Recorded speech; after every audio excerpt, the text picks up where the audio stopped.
All right, we are live again on another episode of the Edlow podcast. Subscribe.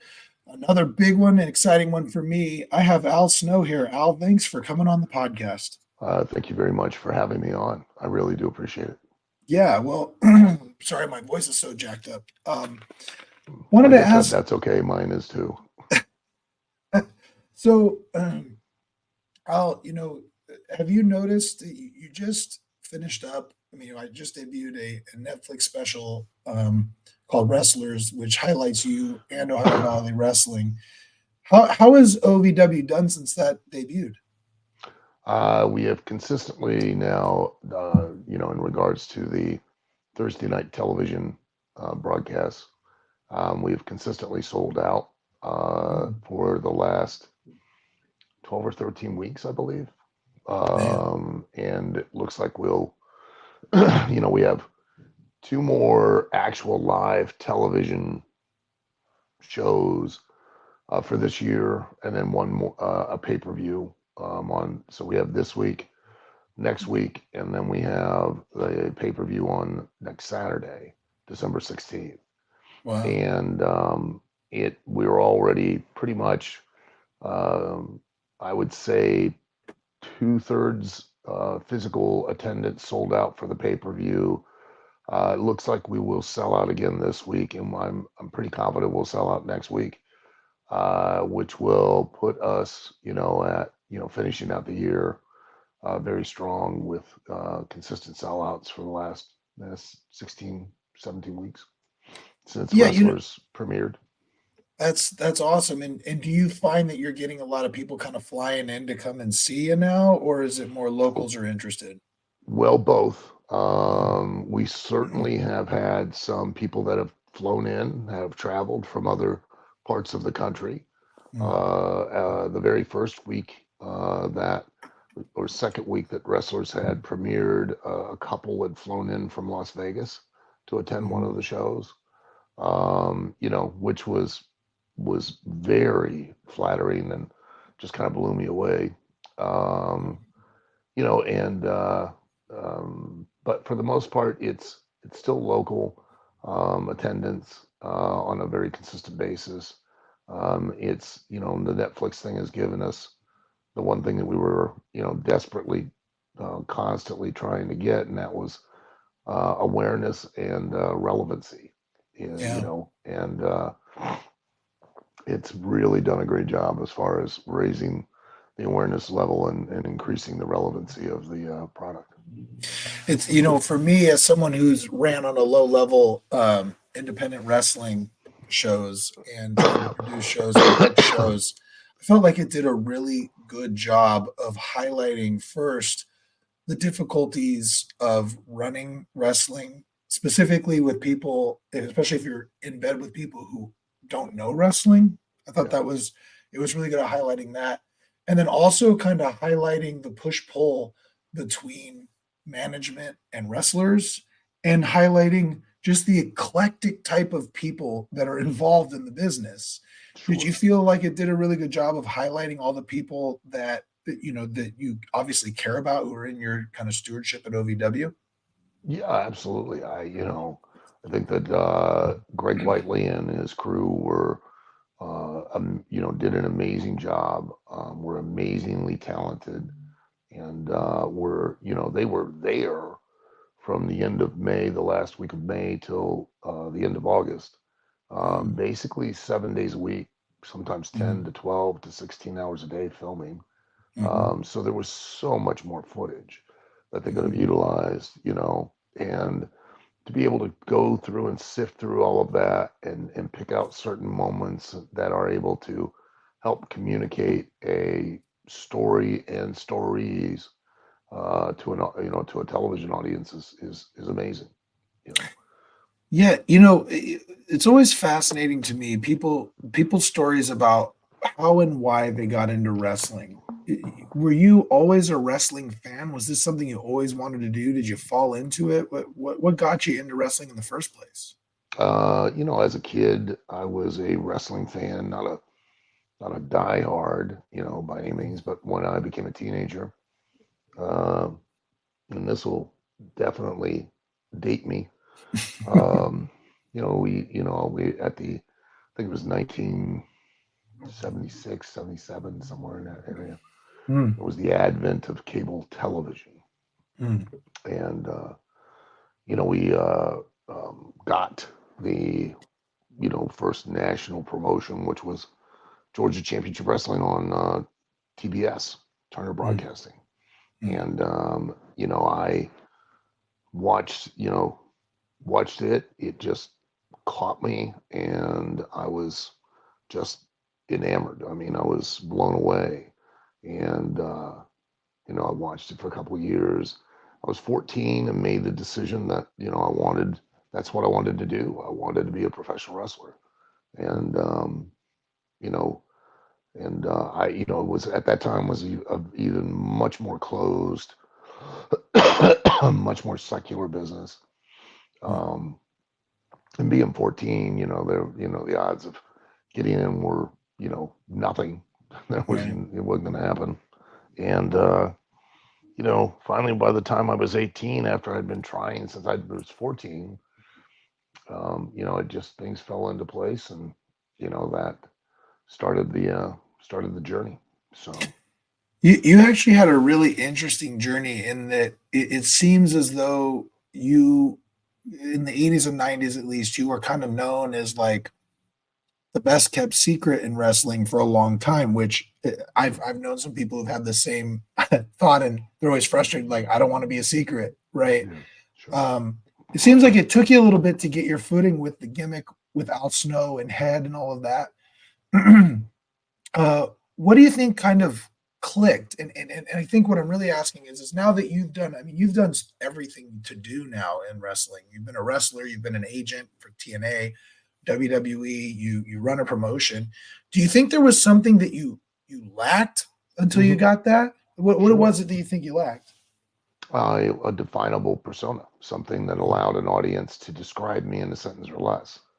That's the key to being a star. That's the key to being an attraction. You can be as good and adept at performing as you want. You can be as athletic as you want.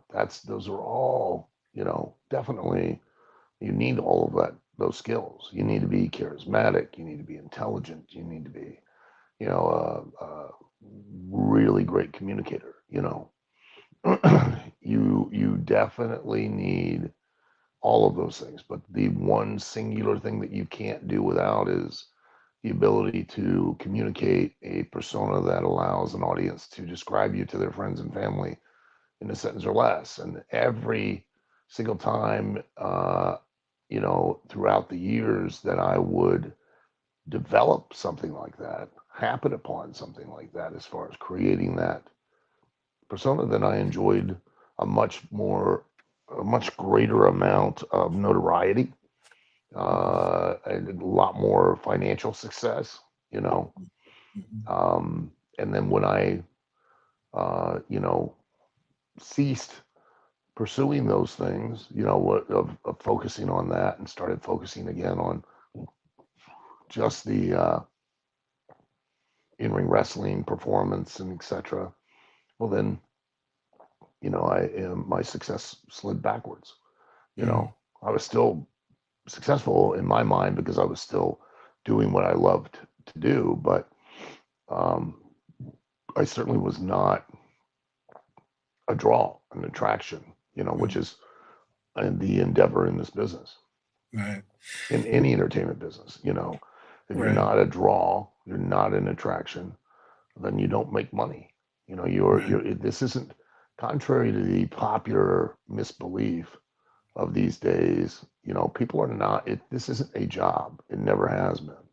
Mhm, No performer of any type of entertainment is employed. They're given a stage, given a platform, and then they utilize that to make themselves stars. That then motivate uh, greater and greater amounts of people to leave the comfort and safety and security of their home, drive to a building, pay for admission to get in to see that person do perform their particular talent. mm, And the performer's pay is based only on one thing. how many people are going to come see him. Mm. Not on that they're really good as a comedian or an actor or an athlete. No, how many people are going to pay to see them? Mm. That is what generates what percentage of that gate that performer gets. Simple How as do that. you as a promoter and as a trainer, as an agent, Uh, how do you gauge that? Like how do you it's not hard. I mean, you can tell who an audience is coming to see. Who the Mhm. vast majority are coming to see. I mean, there Mhm. was no, in the '80s, there was no question. It was Hulk Hogan that was driving the bus. You know, Mhm. Mhm. there was no question that in the Attitude Era, it was Steve Austin who was Mhm. driving the bus. You know, Mhm. and granted, for as over as a babyface will possibly be, you need a heel that has heat. And, Mhm. and so, you know, if there had not been a Vince McMahon, Steve Austin wouldn't have been the draw that he was. If there Mhm. hadn't been a line of big monster heels standing in the wings, waiting one after the other to be fed to Hulk Hogan, Hulk Hogan wouldn't have been the Mhm. attraction that he was, Mhm. and that's always been the case, Uh, you know, if Muhammad Ali was an incredible boxer, but Muhammad Ali knew that people weren't going to pay to just see him be an incredible boxer. So that's why he adopted, things from skills from professional wrestling, knowing how to, do interviews and cut promos to, and, motivate, people to either 99% of the time wanting to just see him lose. That was why Mhm. he had that type of persona, was so that it would motivate people to pay to see him lose. And Mhm. that's how he, otherwise, you can be the greatest boxer, you can be the greatest MMA fighter, but if no one will pay to see you, you have literally no value in that sport. Mm. Simple as that, you know. Yeah. So, in your when you have a new person coming through OVW, uh, do you turn anybody away? Do you say, you just Mm. don't have it, or you give them the shot, try to No, teach them? I always give people an opportunity, because you Mhm. really just cannot tell by just looking at somebody Sure. what they can be or can't be and what they can be developed into.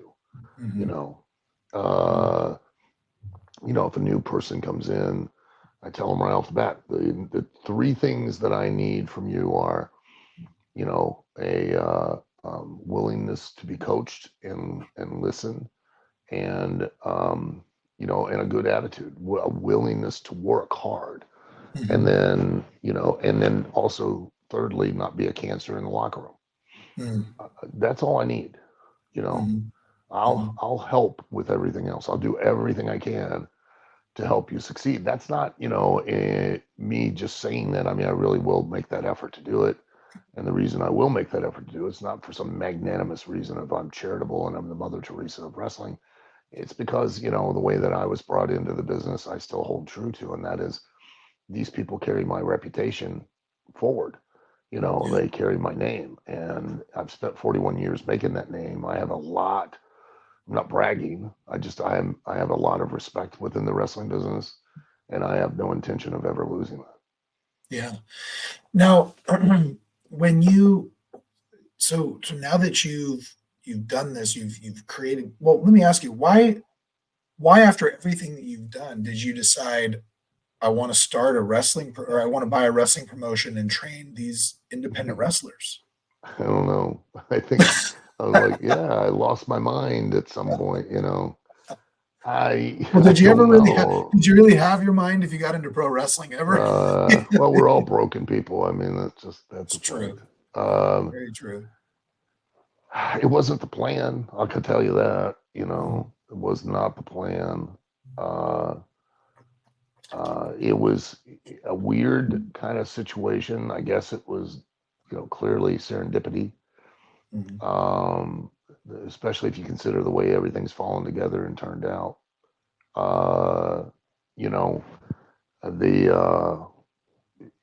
I had at the time when this came all about, I was on a quest to try to institute standards in professional wrestling, hold, start setting a bar that for entry into it and training standards. I Mhm. was getting very, very frustrated, very disappointed in the fact that, I was 50, whatever number of years old.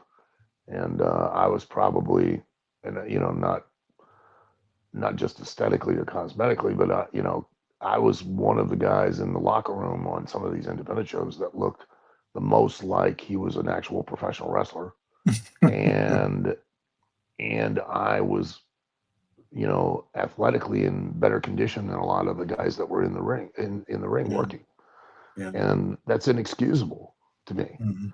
Mhm. Especially not the aesthetic cosmetic part, even though that does play a role because you've got to, as soon as you walk through the curtain, the audience has got to believe in you that you make your living in a athletic competitive combat situation, and to help create the illusion that allows them to believe that those wins and losses really matter, you know and because that's the only consequence to getting in the ring, Yeah. and for the audience, Mhm. um, and then seeing people that were in the ring and they 6 minutes in, they're just gassed to the gills, blown up, they're breathing heavy, and now they've become a danger not only to their opponent but to themselves, Mhm. and when they're attempting that, you know that high spot they saw on Raw this week that they couldn't, they wanted to copy, there's a good chance that somebody can get hurt,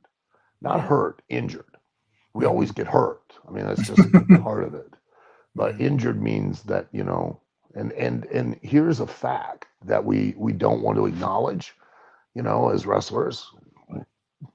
Every time we walk into that ring, there is a percentage of a chance that we could suffer a life-altering or life-ending injury. Mhm. Why are we now not holding standards and enough respect for each other to now be in enough condition physically to where we mitigate those chances and make them fewer and fewer instead of Right. increasing them by having somebody in there that's too winded and is now sloppy and somebody could get hurt. Yeah. And then at the time, in a commissioned state, a young man in Oklahoma was poorly trained and went on a wrestling show with somebody else that was poorly trained, suffered a head injury, was in a coma for quite a while until they pulled the plug and he died. And that motivated me to then start, going to these wrestling commissions, especially after I had had a talk with my wife, who is a licensed masseuse. Mhm. Um, and I realized, wait a minute, every licensed profession, from masseuse to hairdresser to barber to a mortician, for God's sakes, you know, uh, you have to go to a state accredited training school. You have Mhm. to be taught by a state approved and state accredited trainer, teacher. You have to complete a certain amount of state approved accredited hours. And then you have to have a certain amount of residency training, hands-on Mhm. experience, supervised hands-on experience before you can even take a test to get a license. Mhm. And you get Mhm. a test, you take a test before you get the license. Here in professional wrestling, which is a licensed vocation, it's not boxing, it's not MMA, it's not martial arts where you're just doing this as a hobby. This is a vocation. Mhm. And when you go to be taught, you're being taught skills to be able to pursue a career, to make a living. Why is it that, you know, there are no standards? Anybody can train anybody at any time. There's Mhm. you know, there's no set, you got to have this much experience. Anybody can open up, put a ring in any building, call it a training facility, and ta-da, off we go. Mhm. Anybody can get a wrestling license at any time in any state, you know, most all you have to do is just take a physical, then you pay Yeah. your money, your fee, Mm, and the physical is basically to just prove you're alive. Um, and I was like, why are we not having a training license? And then that allows you to train, and you have to pass a certain physical test to get that. mm, And then you have state required a number of hours of training and etc. And then they get to take a test to show that they are adept physically, and then they get a license to wrestle professionally.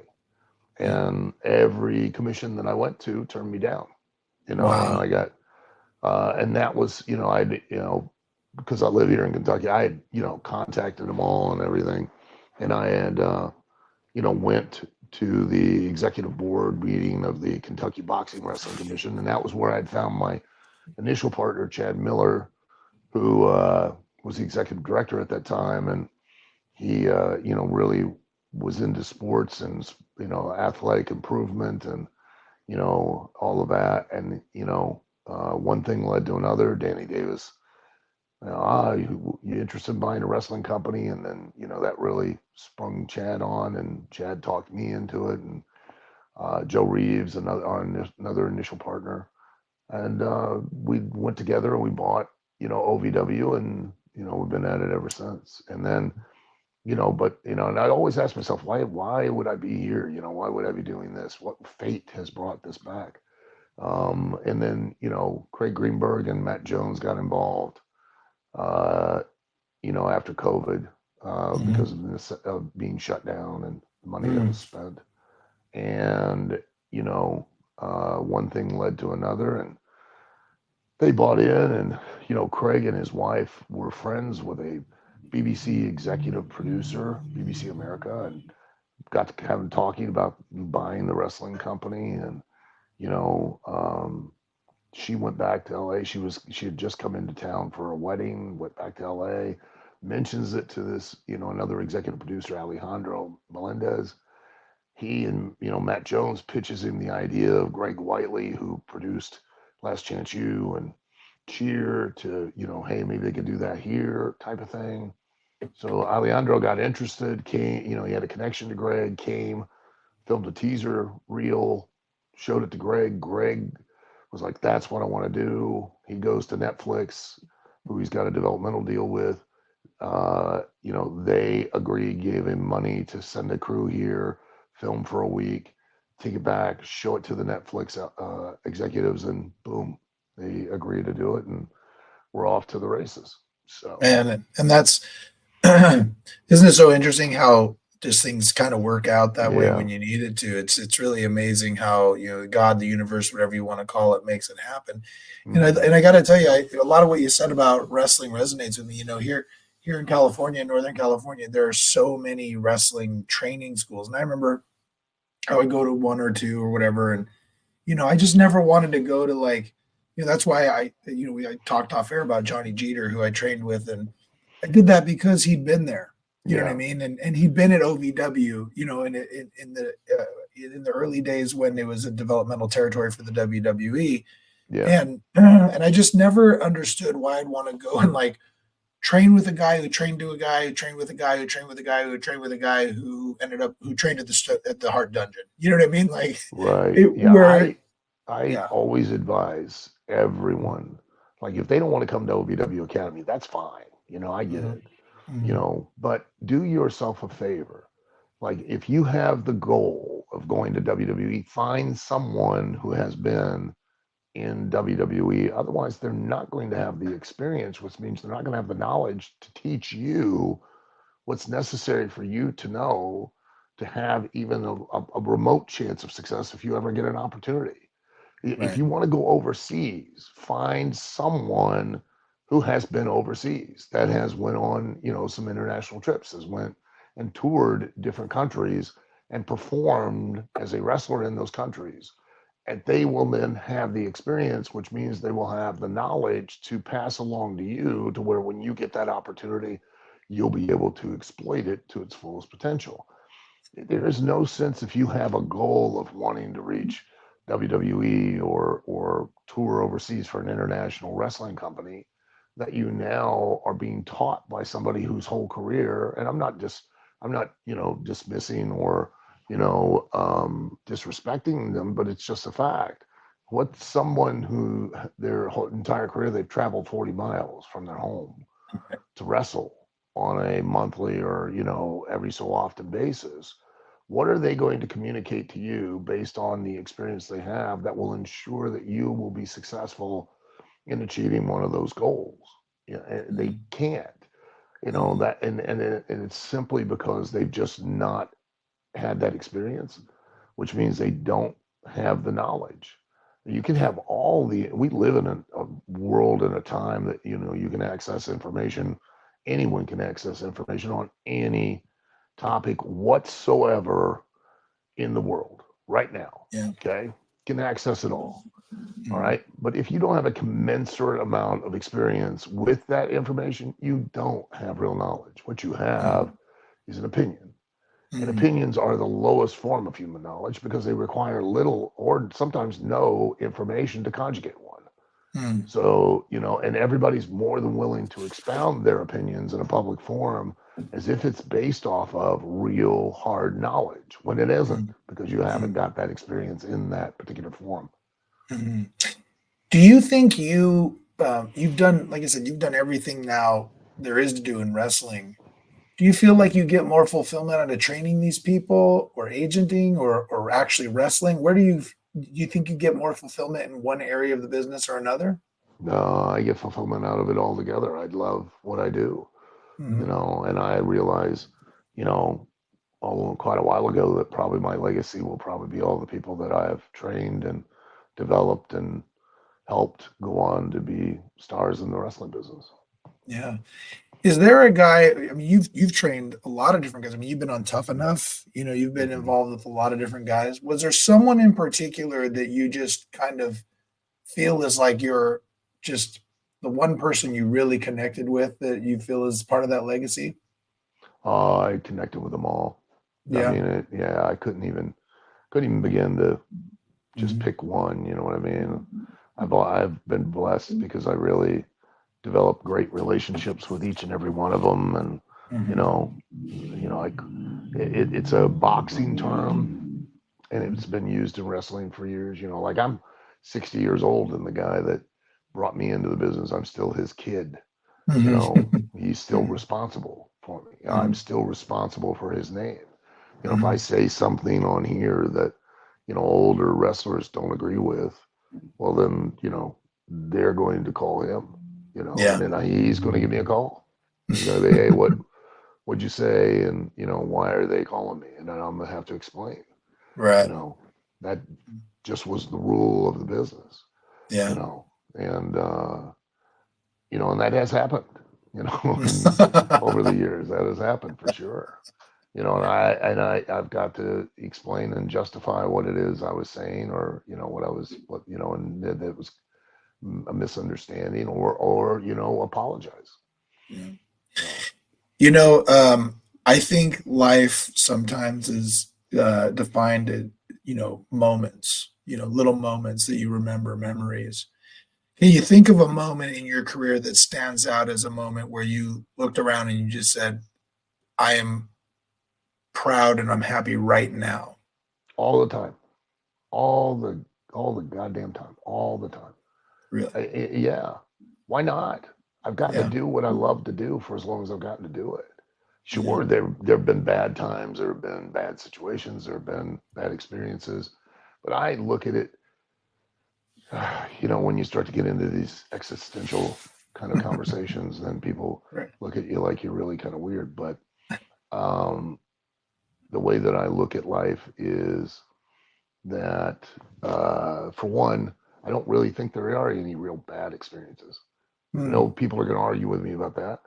I think that they are there to give you enough information so when you get to an older age, you can tell good stories, Yeah. you know. And I think that that's really all your life is. Your life is just a story, and every Hmm. relationship you have in it is another story. Hmm. And, you can't pick up another book um, and start reading and enjoying yet a different story if one story doesn't come to an end. Mm, And we never want those stories to come to an end. And we have to mm, accept that they are, and they will. And, you know, and the other thing that I've come to realize, and this sounds really pretty morbid when I say it, but everything and everyone dies.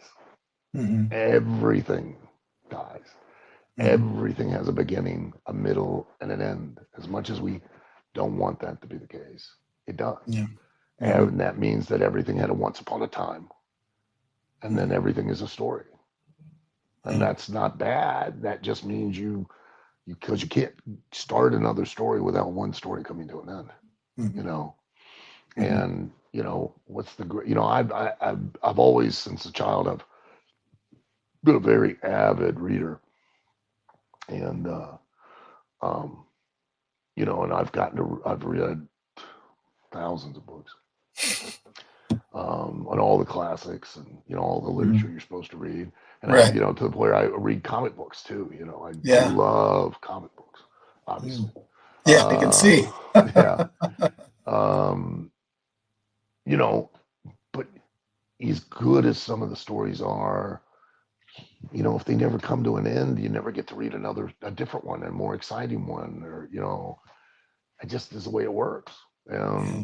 And you know, I've gotten to live, and you know, I die tomorrow.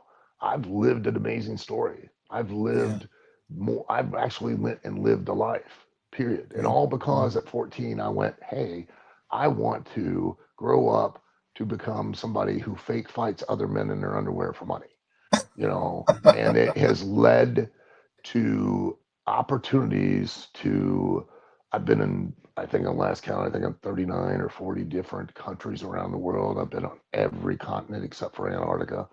I've been on multiple safaris in South Africa. I've been jumped off, you know, dove into the Atlantic Ocean just 35 miles south of the North Pole on the beach, a black beach in Iceland. You wow. know, I can keep going, and I'm not bragging.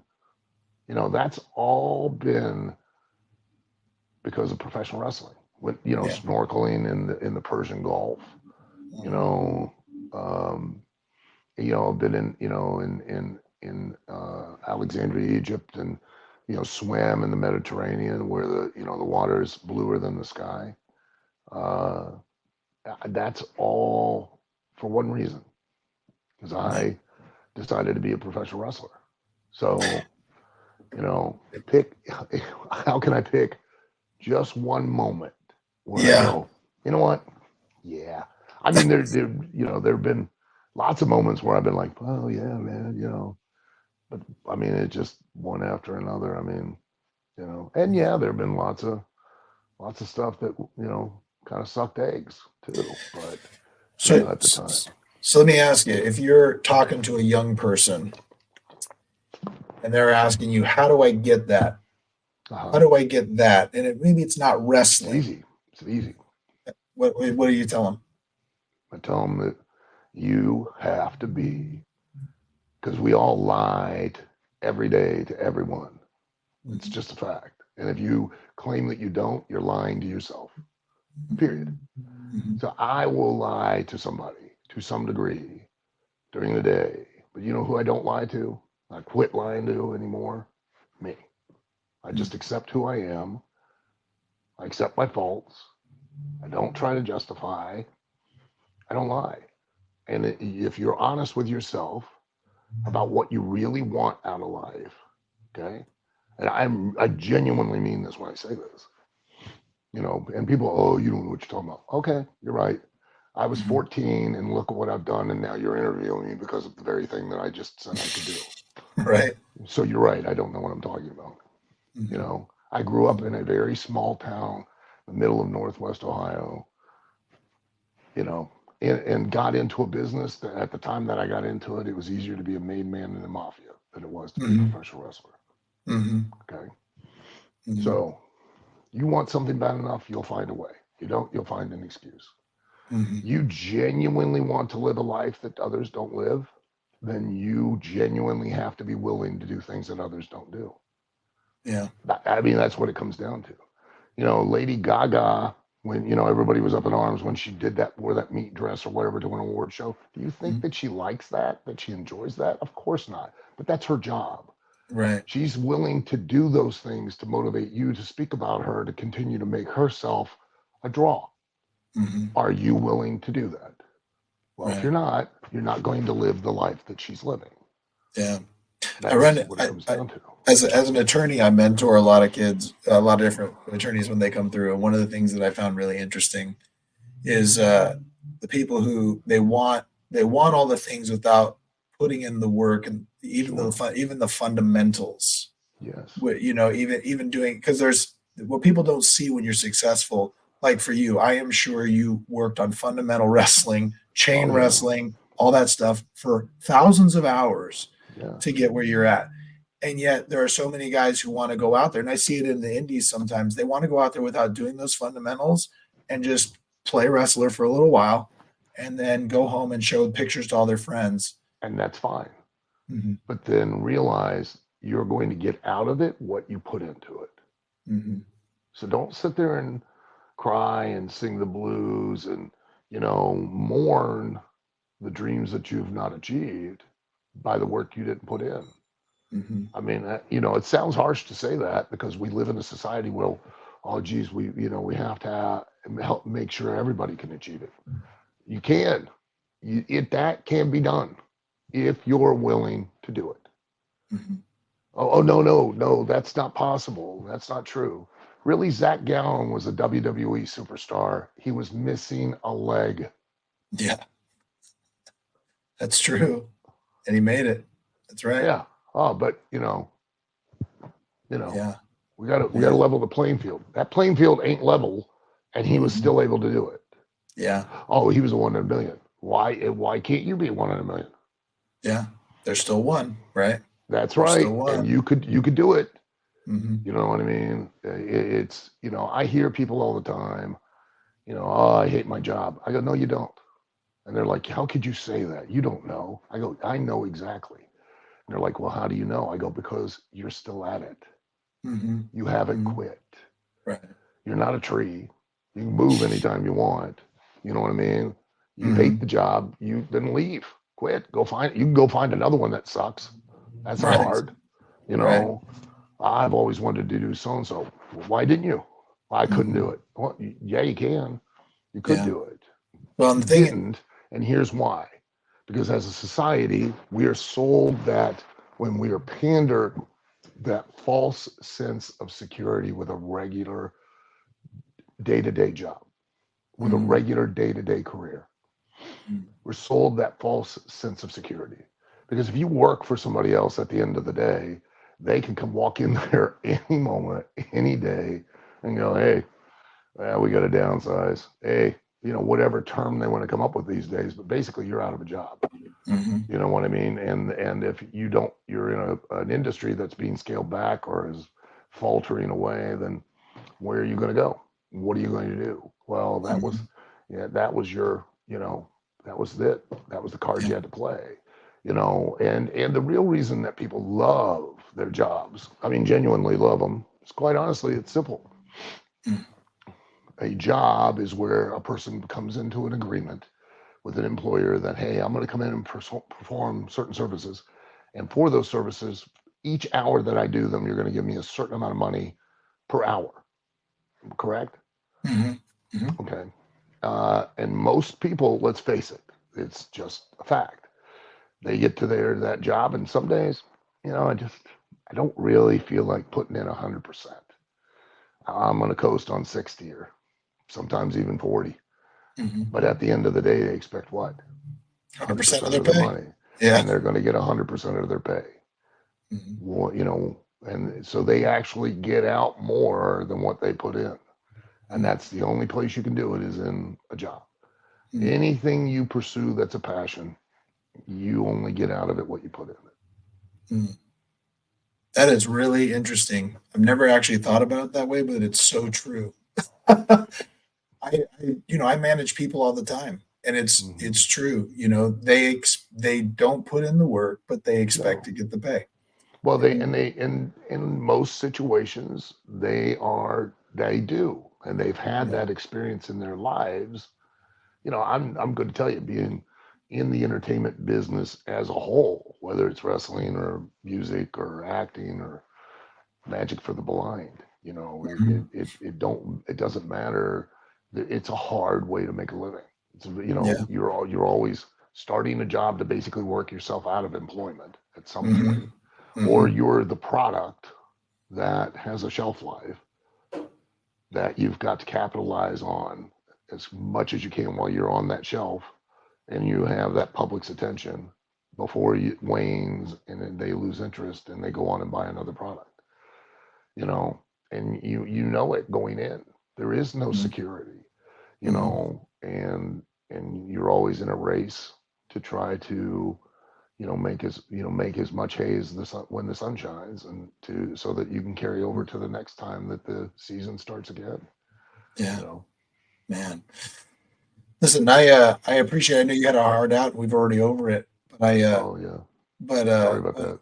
oh no, no, it's on mine. I talk to you all day. I mean, the thing that I find so fascinating about you and I love about being a podcaster is I learn so much about people. And there's one thing that I notice about successful people that is very different, and that is that you bet on yourself, you work you work your ass off, and you succeed. And it's so funny how many people don't Mhm. believe that. You know what I Yeah, mean? Like they really I don't know. believe it. And it's Like so you've got to frustrating. convince them. You've got to Yeah. convince them.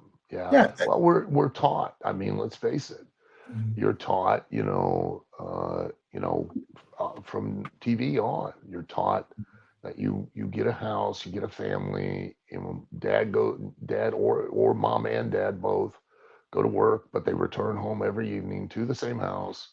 And there's vacation for 2 weeks a year. You're taught from TV wise that's your life. Go. Especially now that the colleges have worked their gimmick.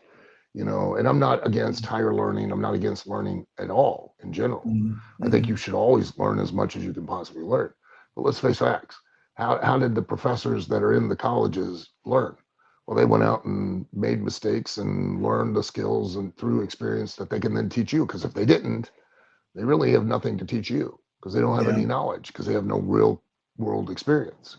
Sure. But we have been indoctrinated into this, in order to make a certain amount of money, you've got to go to college, and you know, uh, and you don't. I mean, quite frankly, you just don't. And you can go and do, and cultivate your talents and do what you have a passion to do. And if you follow your passion, what they do say is true. I mean, one, you'll never have to work a day in your life, and two, things like recognition and money will come. Will they come right Mhm. away? No, they won't. Yeah. And it's going to be challenging. It's going to be hard, and you're going to have to face stresses and uh, uh, challenges that normal people won't. Yeah. It's just a fact. But when you finally get there, you're going to be living a life that others want to live because you are willing to do things that others wouldn't do. Yeah. And that's just a fact. I mean, But I think it's also hard about that too, is that like for example, right? They see Al Snow in ECW or the WWE, but they didn't see necessarily you on the indie scene for a decade before that. Do you see what I'm saying? Like, well, they and didn't see me when I first broke into business, mm, and I got paid. You get paid off of how many people you draw. If I put your name on a poster, how many people are going to be motivated to buy a ticket just to see you? Okay. mm, Well, mm, when I first started out, I didn't have a name. I mean, I had mm, a name. I was Al Snow, but nobody knew it. mm, So, I was what plus one other match, or I was other exciting bouts or additional. My name was not on the poster. mhm, So, the way that in the wrestling business it works, there's a percentage of the house that goes to all the wrestlers. Well, based off of how much your name drew that house, you get a percentage of that. Well, my name wasn't on the poster, so who's the last in line to get whatever's left? Right. Sometimes there was nothing or next to nothing that was left, Mhm. and so I slept in my car lots of nights. I pushed my car into towns and then hoped that there was going to be enough of an audience and I'd get enough money to put gas in it.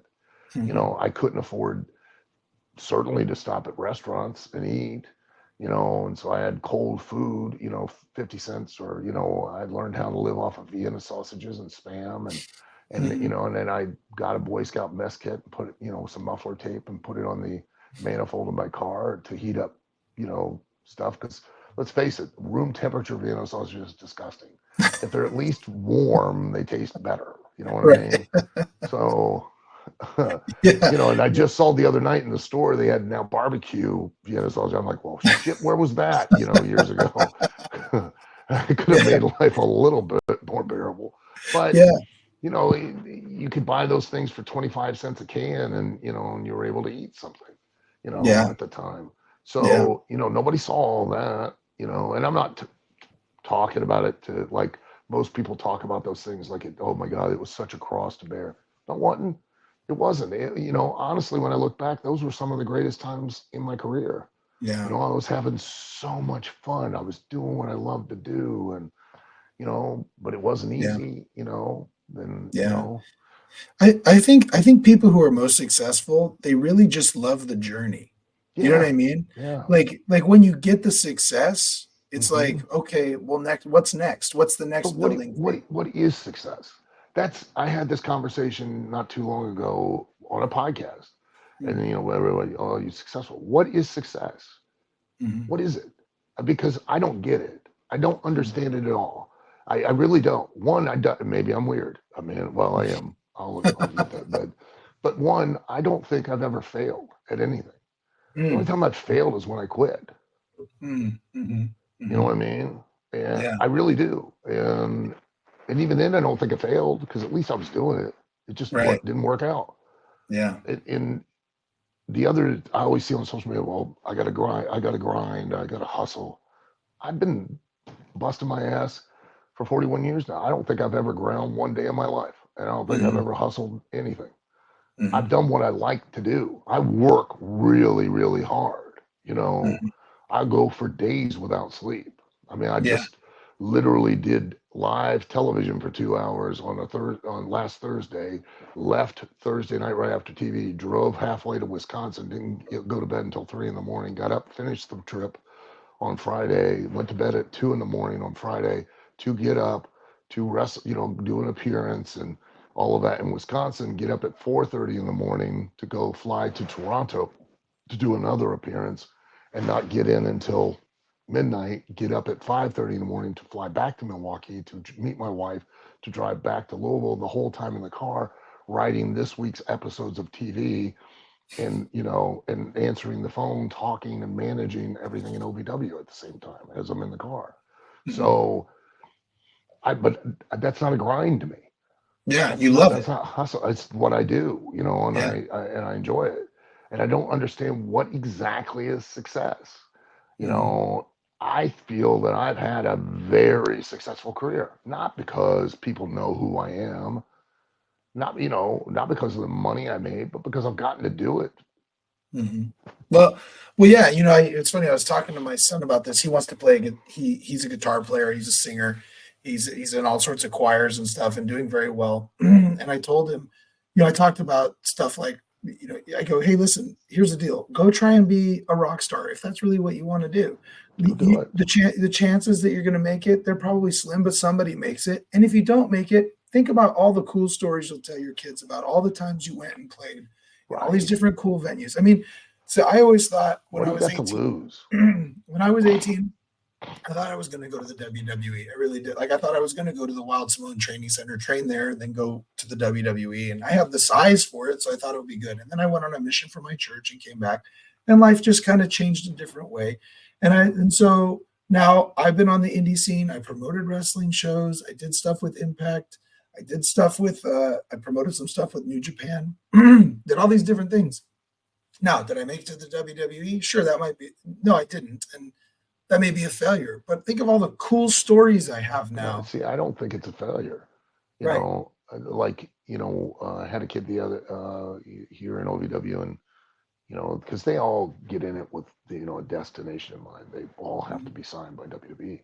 Mhm. And he's like, how long did it take for you got signed? And I was like, I think I was working like 13, 14 years. What? Mhm. It took you that long? Oh my God. I went, I didn't get into it to be signed by WWE. I got Mhm. into it to do it, Mhm. and quite honestly, my goals were to be able to make a living doing it and nothing else, you know, Mhm. and I've been able to do that for 41 years. Have create some moments that people would remember and wouldn't forget. And I've done that and I know because lots of people have come up and speak to me about things I've done in my career, that they talk about, they remember, Mhm. and make a name for myself that will outlast my time in the business. Yeah. And I think I've done that. So Yeah. I think, you know, could I have been more successful? Well, certainly I could have made more money and I could have been in more main events and held more titles. Absolutely could have, you know, but but am I not successful? I think I am. I accomplished all of my goals. Yeah. Did what I wanted to do, and I've gotten to do what I love to do for as long as I've gotten to do it, and I'm And still you love doing it. it. Yeah, and Yeah. you love it. Oh, Yeah. it's just I've never once regretted doing it. I've never once regretted, you know, making that decision and going for the ride. Yeah. Man, that's awesome. And I think that a lot of what you just said is going to resonate with people out there. I think the last question I want to ask you is if I have some independent wrestlers that listen to this podcast. Mhm. If you were to give one piece of advice to an indie wrestler who's just Mhm. starting, what would it be? Just one piece of advice, I Well, would, as much as you want to give them, but yeah.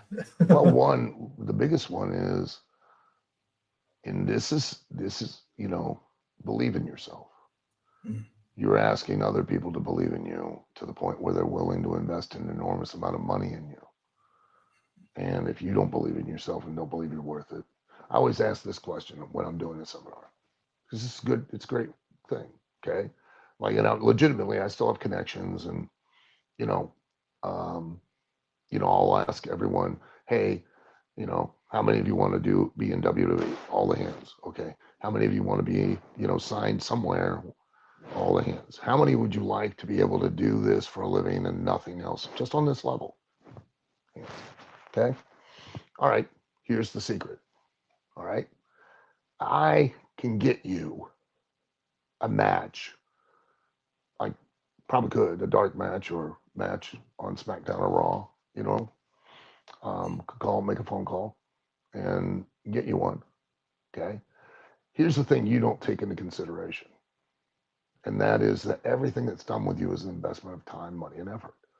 So, in order to give you that match, at the time when I was there, now I'm sure it's immensely a lot more mhm. expensive.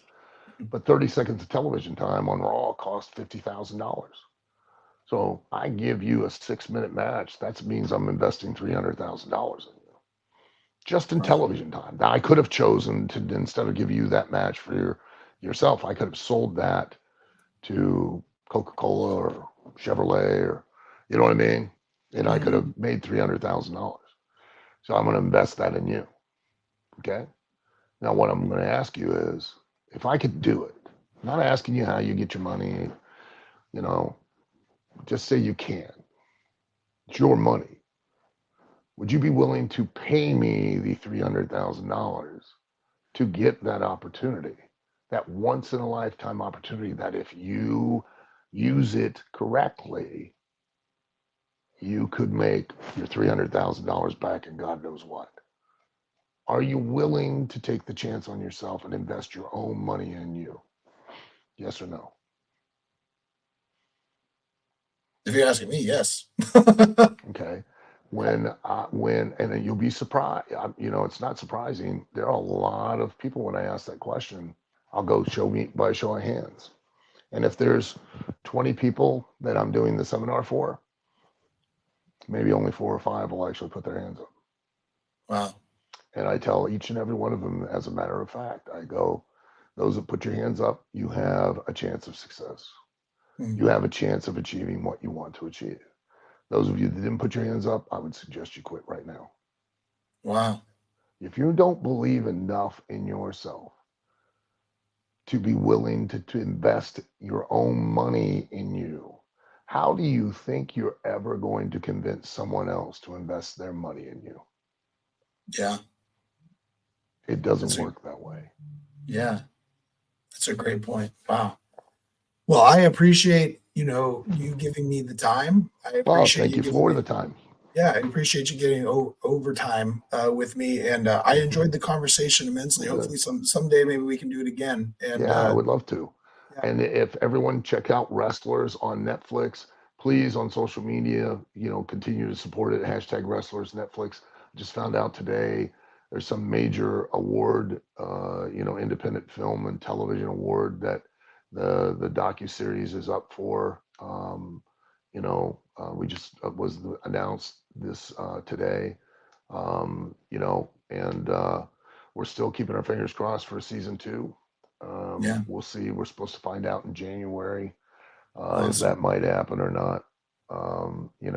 So please, really appreciate everybody's support and spread the word. Try and get more people to watch it. And Yeah, and if people want to find OVW on like social media yeah, website, where do they go? they can go to ovwrestling.com on the internet, for the website.